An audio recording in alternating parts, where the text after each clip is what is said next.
Breaking news చూస్తున్నాం. ట్రంప్కు Nobel academy big shock ఇచ్చింది. చిన్న తప్పిదంతో శాంతి పురస్కారానికి ట్రంప్ దూరమయ్యారట. నోబెల్ ప్రైజ్ నామినేషన్లో బిగ్ మిస్టేక్ జరిగింది. డెడ్ లైన్ ముగిసిన తర్వాత ట్రంప్ నామినేషన్ వేశారట.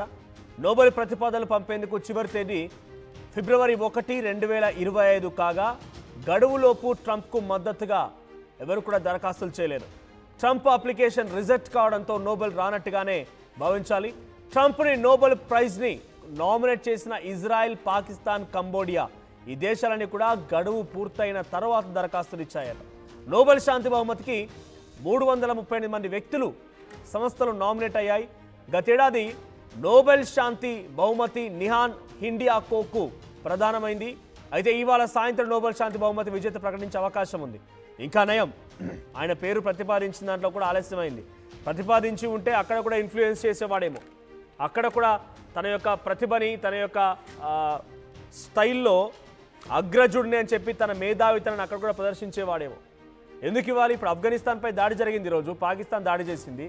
దీని వెనుక కారణం ఎవరున్నారని చెప్పి మనం లోతుగా విశ్లేషించగలిగితే ట్రంప్ వరకే ఆగుతుంది. ఇరాన్, ఇజ్రాయెల్ మరియు యుద్ధంలో ఇరాన్పై దాడి చేసింది ఎవరంటే అందరికి తెలిసిందే, అది డొనాల్డ్ ట్రంపేనని చెప్పి. ఇండియా పాకిస్తాన్ యుద్ధంలో పాకిస్తాన్ వైపుగా నిలబడి పాకిస్తాన్ని పవర్ఫుల్గా చిత్రీకరించేటువంటి ప్రయత్నం చేసింది డొనాల్డ్ ట్రంపే. ఇవన్నీ జరుగుతూనే ఉన్నాయి. 7 దేశాల యుద్ధాన్ని ఆపాలని చెప్పి అబద్ధపు మాటలు మాట్లాడినంత మాత్రం నోబెల్ ప్రైజ్ ఇస్తారా? పాకిస్తాన్ యుద్ధం చేసి, పాకిస్తాన్ అల్లకల్లోలను సృష్టించి, పాకిస్తాన్ భారత్లో మారణ హోమాన్ని సృష్టించి, ఆ దేశము ఎలా ఉందంటే ఇలా దొంగ దొంగ నడిచినట్టుగా పాకిస్తాన్ వెళ్ళి డొనాల్డ్ ట్రంప్కి శాంతి బహుమతి అని ప్రతిపాదించింది. ఆ ప్రతిపాదన కూడా పాపం వాళ్ళకి ఏం తెలుసు, చదవా సంధ్య. జనరల్గా సెప్టెంబర్ నుంచి జనవరి 31 వరకు కూడా గడువులు తీసుకుంటారు. అంటే ఫిబ్రవరి మొదటి రోజు నుంచి ఫిబ్రవరి 1 వరకు ముగుస్తాయి. ఒకవేళ కనుక వచ్చే ఏడాది ఇదే సమయానికల్లా ఎవరికైనా శాంతి బహుమతి రావాలంటే, ఇప్పుడు ఈ బహుమతులకు సంబంధించి అనౌన్స్మెంట్ అయిపోయిన మరుసటి నాటి నుండే మొదలవుతాయి నామినేషన్లు, దరఖాస్తులు మొదలవుతాయి. సో దరఖాస్తులకు సంబంధించి ప్రతిపాదిస్తూ కొంతమంది దరఖాస్తు చేస్తూ ఉంటారు, ఒకరు రిప్రజెంట్ చేస్తారా, లేకపోతే తనంతట తానే నామినేషన్ వేస్తారా, ఎలాగో జరుగుతూ ఉంటుంది. సో అది ఫిబ్రవరి 1, 2025 వరకు మొన్న జరిగింది. రేపటి వచ్చే ఏడాదికి సంబంధించి ఫిబ్రవరి 1, 2026 కల్లా అది జరుగుతూ ఉంటుంది. అయితే దానికి సంబంధించి ఆ గడువు పూర్తయిన తర్వాత అటు కంబోడియా, ఇజ్రాయెల్ అండ్ పాకిస్తాన్ ప్రతిపాదించాయట డొనాల్డ్ ట్రంప్ పేరు. ఒకవేళ ప్రతిపాదించినా we are very much confident about Alfred Nobel's prize giving. So nominations, ఆ నోబెల్ ప్రైజ్ అకాడమీ పట్ల చాలా సంపూర్ణమైనటువంటి విశ్వాసం, అక్కడ జరిగినటువంటి ప్రక్రియ పైన కొంత నమ్మకం కూడా ఉంది. కాబట్టి ఇటువంటి ప్రతిపాదనలు వచ్చినా, ఇటువంటి కొన్ని తప్పుడు పేర్లు, అన్ని అర్హతలు లేకున్నటువంటి వ్యక్తుల పేర్లు వచ్చినా కూడా అన్ని తూచా తప్పకుండా ప్రతిదీ విశ్లేషించిన తర్వాతనే బహుమతి వస్తుంది. 7 దేశాల యుద్ధాన్ని ఆపానని చెప్పేటువంటి అబద్ధపు మాటలకో, భారత్ పాకిస్తాన్ యుద్ధాన్ని ఆపాను కదా, నా అంతటి వాడు లేడని చెప్పేటువంటి మాటలకో, నేను టారిఫ్లు పెంచడం మూలంగానే దేశాలు యుద్ధాలు ఆపుతున్నాయని చెప్పేటువంటి అబద్ధపు మాటలకో, ఈ మాటలకు నోబెల్ శాంతి బహుమతి రాదు. సో నోబెల్ శాంతి బహుమతికి అర్హుడు కాదట ఇప్పుడు డొనాల్డ్ ట్రంప్. ఆయన పేరు దరఖాస్తు ఆ నామినేషన్ల ప్రక్రియ ముగిసిన తర్వాత జరిగిందట.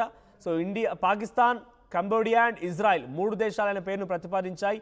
ఈ 3 దేశాలు కూడా గడువు పూర్తయిన తర్వాత ఆయన పేరును దరఖాస్తు చేశాయట. సో ఇప్పుడు ఆయన పేరు కన్సిడరేషన్ లేదు. ఇక డొనాల్డ్ ట్రంప్కి నోబెల్ కాదు, నోబెల్. ఇక ఆయనకి no award, no nothing. So ఆయనకి ఇప్పుడైతే అవార్డు లేదు. మళ్ళీ ఈ ఆల్రెడీ తప్పు తెలుసుకున్నారు కాబట్టి మళ్ళీ ఇంకా టర్మ్ కంటిన్యూ అవుతుంది. సో నెక్స్ట్ సారికి ఆయనకు అవకాశం రావాలని చెప్పి ఆయన ప్రయత్నించే అవకాశం ఉంది. ఇటు మళ్ళీ ఈ 3 దేశాలు వెళ్ళిపోయి మళ్ళీ ప్రతిపాదించే అవకాశం కూడా ఉంది. 78 ఏళ్ల వయసు ఇప్పుడు డొనాల్డ్ ట్రంప్కి. దాదాపుగా 8-10 వయసు వచ్చిన తర్వాత ఏదో రకంగా చివరిసారి, రెండోసారి అంతే, ఇక అంతకు మించి ఉండదు. అమెరికాలో కూడా 2 సార్లు మాత్రమే అధ్యక్షుడిగా చేయాలి. ఆ తర్వాత అవకాశం కూడా ఉండదు. అమెరికా అధ్యక్షుడిగా నెక్స్ట్ సార్ ఎట్లా అవకాశం ఉండదు. కాబట్టి ఈ వయసులో ఏదో రకంగా నా సెట్ మార్క్ క్రియేట్ చేసుకోవాలి, ప్రపంచ దేశాల్లో నేను ఒక ఫెమిలియర్ పర్సన్ కావాలి. నోబెల్ శాంతి బహుమతికి నేనే, అంటే నోబెల్ శాంతి బహుమతి రావడం వల్ల ఏమవుతుందనంటే చరిత్రలో చిరస్మరణీయంగా పేరు ఉండిపోతుంది. ఏమని? ప్రపంచ దేశాల్లో ఒకప్పుడంట అని చరిత్రలో చెప్పుకుంటారు. ఒకప్పుడంట డొనాల్డ్ ట్రంప్ అనేటువంటి వ్యక్తి అమెరికా అధ్యక్షుడిగా చేసేవాడంట. ఆయన సమయంలో ప్రపంచ దేశాల్లో యుద్ధాలు జరిగేవంట. India, Pakistan, Iran, Israel, Russia, Ukraine లాంటి యుద్ధాలు జరిగేవంట. నార్త్ కొరియా, సౌత్ కొరియా లాంటి యుద్ధాలు జరిగేవంట. వాటన్నిటినీ ఒంటి చేత్తో డొనాల్డ్ ట్రంప్ లాంటి వ్యక్తి ఆపేవాడట. ఎస్, ఈ పదాల కోసం, ఈ తప్పుడు చరిత్ర కోసమే ఆయన చాలా తీవ్రంగా ప్రయత్నం చేస్తూ ఉన్నాడు. కానీ అటువంటి ప్రయత్నాలు మొత్తం కూడా ఇప్పుడు చాలా క్లియర్గా కొట్టిపారేసిందని చెప్పాలి. సో గడువు పూర్తయిన తర్వాత దరఖాస్తు వచ్చింది కాబట్టి nothing, no Nobel prize to Donald Trump అనేది మాత్రం అర్థమవుతోంది. కానీ ఆయన ఆశ చూసారా, ఆయన నేను చాలా తీవ్రంగా యుద్ధాలను ఆపానని చెప్పి తన నోటి వెంటే మాట్లాడుకొచ్చారన్న వైట్ హౌస్ వేదికగా. ఒకసారి డొనాల్డ్ ట్రంప్ ఏం మాట్లాడారో చూద్దాం. I have no idea. I mean, look, I did settle. Marco would tell you we settled 7 wars. We're close to settling an 8th. And I think we'll end up settling the Russia situation, which is horrible. 7,000 people died last week, by the way, in Russia, between Russia and Ukraine. I think we'll settle that. So I don't think anybody in history has settled that many, but perhaps they'll find a reason not to give it to me, you know? Perhaps they... right, నేను ప్రపంచ దేశాల్లో 7 దేశాల యుద్ధాలని ఆపాను. టారిఫ్లు విధించిన మూలంగానే ఆ యుద్ధాలన్నీ ఆగిపోయాయి. So అందుకే నాకు శాంతి బహుమతి వస్తుందని ఆశిస్తున్నాను. నాకు తెలియదు ఇంకా, బట్ ఆశిస్తున్నాను రకంగా మాట్లాడుకొచ్చాడు ఆయన. వైట్ హౌస్ వేదికగా తన అధికారిక భవనం దగ్గర ఆయన మాట్లాడిన మాటలు ఇవి. సో నిజంగా శాంతి బహుమతికి డొనాల్డ్ ట్రంప్ అర్హుడని మీరు అనుకుంటున్నారా? 7 దేశాల యుద్ధాలు నిజంగానే ఆపుకొచ్చాడా?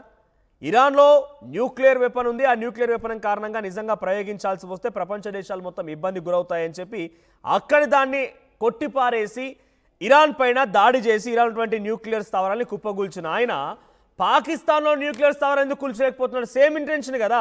ప్రపంచ దేశాల్లో శాంతి నెలకొల్పాలని ఉద్దేశం అయితే అక్కడ తప్పు అనిపించింది, పాకిస్తాన్లో ఎందుకు గొప్ప అనిపిస్తోంది? అక్కడ నీకు ఉగ్రవాదం ఉంది, ఉగ్రవాద చర్యలు ఉన్నాయని చెప్పి యెమెన్స్ని, హౌతీస్ని వీళ్ళందరినీ ఉగ్రవాదులుగా భావించే నువ్వు పాకిస్తాన్ ఎందుకు ఉగ్రవాదిగా భావించలేకపోతున్నావు? రష్యా ఉక్రెయిన్ యుద్ధంలో యుక్రెయిన్కి మద్దతుగా ఉండి ఉక్రెయిన్ వైపు నుంచి ఇటు రష్యా వైపుగా రష్యా అధ్యక్షుడు పయనిస్తున్నటువంటి ఒక విమానం పైన దాడి జరిగితే దాన్ని తప్పుపట్టలేదు. కానీ తిరిగి రష్యా అధ్యక్షుడు ఉక్రెయిన్పై దాడి చేస్తే రష్యా అధ్యక్షుడు ఒక మూర్ఖుడు, హీఈస్ అ మ్యాడ్ మ్యాన్, ఆయన అనవసరంగా సామాన్య మధ్యతరగతి ప్రజల యొక్క ప్రాణాలు పుట్టన పెట్టుకుంటాడని చెప్పి మాట్లాడుకొచ్చిన డొనాల్డ్ ట్రంప్ మరి ఆ రోజు ఉక్రెయిన్ చేసిన దాడి పట్టించుకోలేదా? ఉక్రెయిన్ దాడిని అది తప్పనిపించలేదా? అంటే ఆయనకు నచ్చింది, ఆయనకు మెచ్చింది, ఆయనకు సహకరించేది మాత్రం తప్పు కాదు, ఒప్పు. అది 100% ట్రూ. బట్ ఏదైతే వ్యతిరేకంగా ఉంటుందో, ఏదైతే తనకు సానుకూలంగా లేకుండా ఉంటుందో అది మాత్రం తప్పు. డొనాల్డ్ ట్రంప్ యొక్క ద్వంద్వ వైఖరి ఎలా ఉందనంటే ఈయన పాకిస్తాన్కి డబ్బులు ఇచ్చి భారత్పై రెచ్చగొట్టొచ్చు, కానీ డైరెక్ట్గా డబ్బులు ఇవ్వడమే. కానీ మనం మాత్రం రష్యా నుంచి ఆయిల్ కొనుగోలు చేస్తే ఆ డబ్బులు రష్యా ఉక్రెయిన్పై యుద్ధానికి వాడుతుందని చెప్పి టారిఫ్ విధిస్తాడు ఇండియా పైన. ఆయన వచ్చేమో పాకిస్తాన్ డైరెక్ట్గా 120 మిసైల్స్ ఇవ్వచ్చు, డైరెక్ట్గా ఆయిల్ రిజర్వ్స్ పెట్టొచ్చు, అటు టర్కీతో ఒప్పందం కుదిర్చి 1000 ఎకరాల్లో ఇంటర్నేషనల్ ఇండస్ట్రియల్ హబ్ని ఏర్పాటు చేయించవచ్చు. ఇలా డబ్బు ఇవ్వడం అవ్వదు కూడా. ఇలా డబ్బు ఇవ్వడం అవ్వదు. ఈ డబ్బులు ఇవ్వడం మూలంగా పాకిస్తాన్ భారత్పై దాడి చేయదు. కానీ రష్యా నుంచి మనం ఆయిల్ కొనుగోలు చేస్తే మాత్రం ఆ ఆయిల్ కొనుగోలు చేసే డబ్బులతో రష్యా ఉక్రెయిన్పై దాడి చేస్తుందట. ఆయనకు నచ్చింది, ఆయనకు మెచ్చింది, ఆయనకు సహకారం ఉండేది మాత్రం ఒప్పు. ఏదైతే వ్యతిరేకంగా తప్పు రకంగా ఆయన బిహేవ్ చేస్తూ ఉంటారు. చూడండి, ఇక్కడ ద్వంద్వ వైఖరి అర్థమవుతోంది. ఇదే పాకిస్తాన్ దగ్గర ఇరాన్ మాదిరిగా న్యూక్లియర్ వెపన్ ఉంది. ఇరాన్ న్యూక్లియర్ వెపన్ తప్పు అనిపించింది, కానీ పాకిస్తాన్ న్యూక్లియర్ వెపన్ ఒప్పు అనిపించింది. మనం ఆ రష్యా నుంచి ఆయిల్ కొనుగోలు చేయడం మూలంగా మనకు ఆయిల్ వస్తుంది, మనం డబ్బులు ఇస్తున్నాం. వాళ్ళు అక్కడ డబ్బుని ఏ రకంగా వాడుకుంటారో వాళ్ళు ఇష్టం. కానీ యుద్ధం చేయడం మనం ఎక్కడ చెప్పట్లేదు. యుద్ధం గురించి సహకరించడం, మనం యుద్ధ సామాగ్రి పంపించడం లేదు అక్కడికి. మనం యుద్ధానికి తటస్థంగా ఉన్న ఒక సందర్భంలో యుక్రెయిన్పై దాడి చేయడం తప్పంటూ కూడా కొన్ని సందర్భాల్లో మాట్లాడుకొచ్చే పరిస్థితి ఉంది. కానీ పాకిస్తాన్కి డైరెక్ట్గా డబ్బిచ్చి, పాకిస్తాన్ డైరెక్ట్గా పెట్టుబడులు పెట్టి పాకిస్తాన్కి ఆయుధ సామాగ్రిని సమకూర్చి భారత్పై రెచ్చగొడుతున్న నువ్వేమో కరెక్ట్, మేము తప్ప. ఇది డొనాల్డ్ ట్రంప్ యొక్క ద్వంద్వ వైఖరి. ఇక్కడ కామెంట్ వచ్చింది, Krishnaraju Pativada, Trump nominate liar award, ఆయనకి లయర్ అవార్డు ఇవ్వాలి, ఒక అబద్ధపు కోరు అనే రకంగా ఆయనకు అవార్డు ఇవ్వాలి అని చెప్పి కోరుతున్నారు.